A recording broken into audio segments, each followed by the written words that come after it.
Preferences, your goal, your decision. May advantage ba kung nag-Kaiser over mutual fund? Or pwedeng mutual fund lang kasi ito lang talaga ang gusto mo? Pwede ba yon? May age limit ba ang Kaiser? Ang mutual fund, ganun din ba? Kung halimbawang isa lang talaga ang pwedeng gawin, ano kaya ang mas maigi talaga? At alin ba talaga dito ang maigi for retirement fund? Halimbawa, ikaw ay 25 years old ngayon and your investable fund is 6,000 pesos every month. Ibig sabihin, kaya mong mag-ipon ng ganyang halaga. Ang goal mo for this investment na gagawin ay retirement fund na at least 1 million pesos. Pero ang iyong time frame for this saving or investing ay 10 taon lang. Gagawa tayo ng comparison. Tingnan natin kung saan ba mas maiging gawin at sigurado na magiging at peace ka sa retirement mo plus ma-achieve mo pa ang 1 million pesos na goal mo doon sa time frame na naiset mo. Kung itong 6,000 pesos ay ilalagay mo sa equity type of mutual fund na may average return of 12% compounded annually, every single month nag-i-invest ka or nagtatop up, walang tigil sa loob ng 10 years, ito ang magiging projected or estimated value ng iyong money after 10 years. Meron kang 1,394,034 pesos. Ang naging total capital mo for this mutual fund investment sa 10 years na iyong pag-i-invest ay 720,000 pesos. So kumita ka ng 674,034 pesos sa 10 years na pag-i-invest mo dahil 6,000 pesos ang ini-invest mo nga every single month. Now, kung itong 6,000 pesos mo, sa Kaiser Saving Program mo siya inilagay. Ang pinili mong monthly saving program ay ang K100 plan na 5,882 pesos per month. Itong Kaiser program ay 7 years mo lang kailangan gawin or pag-ipunan. After 7 years, maghintay ka na mag-grow ang pera mo, no need nang magbayad or magdagdag pa kasi nga fixed na 7 years lang saving period at talagang 5,882 per month lang talaga ito. Ang total na iyong inipon or kapital sa loob ng 7 years with your Kaiser saving program ay 411,750 pesos. Now, itong amount na ito, pagdating ng 20 years, kung kailan ka na magre-retire, ay magiging 1,166,168 pesos. Take note, 7 taon mo lang ito ginawa. So, kumita ka ng 754,418 pesos. Ngayon, tingnan natin kasi, ang pinag-usapan nating goal dito ay retirement after 20 years. Habang ikaw ay nag-ipon, sa loob ng 10 taon, nandun yung what if magkasakit. Paano ka? Saan ka kukuha ng pera? What if may nangyaring masama sa'yo? Paano ang pamilya mo? Baka ang mutual fund investment mo, mahinto mo muna or worse, ma-withdraw pa kasi yun lang ang pera or ipon na meron ka. For example, manalangin ka na lang na up or gain ang return para hindi naman kawawang i-withdraw kapag ka ito yung magiging scenario.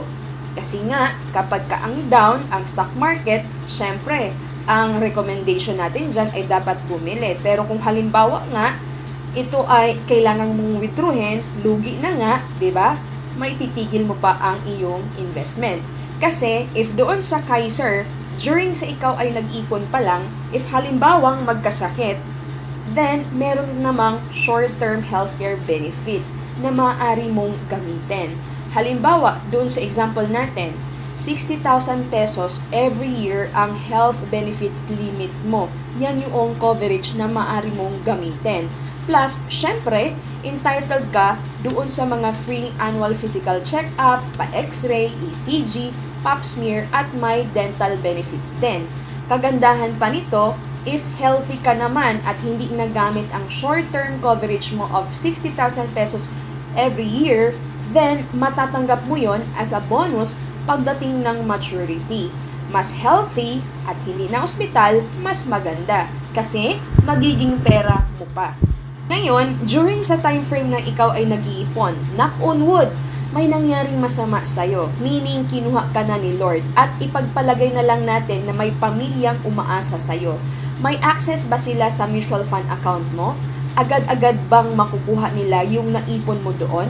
Hindi. Wala silang access doon. Makiklaim lang nila ang mutual fund investment mo kung ito ay naisulat mo sa iyong last will and testament. Kasi kung hindi, pera na sana para sa kanila, magiging bato pa. Kasi ang mutual fund ay pure investment ito. It will form part sa iyong estate pag nawala ka sa mundong ito at ang pamilyang naiwan dapat may perang pambayad ng estate tax if ever. But with Kaiser, if that situation will happen na kinuha ka nga ni Lord, automatic your family will receive an insurance money which is tax-free pa. Kasi nga, may group insurance coverage tayo dito sa Kaiser. Ang lahat ng mga members ay merong insurance coverage yan. At kung ang sanhi pa ng pagkamatay ay aksidente, then times 2 pa ang makukuha or matatanggap ng pamilya. Dito sa example na ginawa natin, ang term insurance na maaaring matanggap ng family ay 450,000. Ngayon, kung accident nga, ito ay magiging 900,000. At dahil nga nangyari ito during doon sa period na ikaw ay nag-iipon pa lang, halimbawa 7 months or 3 years pa lang yan, waive na yung balance of premium. Meaning, hindi na kailangang bayaran noong primary beneficiary mo ang balance. Kasi ang Kaiser may tinatawag tayong 4-way coverage at isa ito doon. Then, mapunta sa primary beneficiary mo ang healthcare benefit at hihintayin na lamang din niya na mag-mature ang policy para makuha or maklaim niya ang kabuuang investment income of 1,166,168 pesos. Ngayon, kung maluwalhati at wala namang ganong senaryong nangyari, edi thank you Lord, nakarating ka sa stage na you live too long. Retiree ka na, halimbawa ngayon. Bata pa naman, 45 years, di ba? Nag-mature na ang iyong Kaiser investment.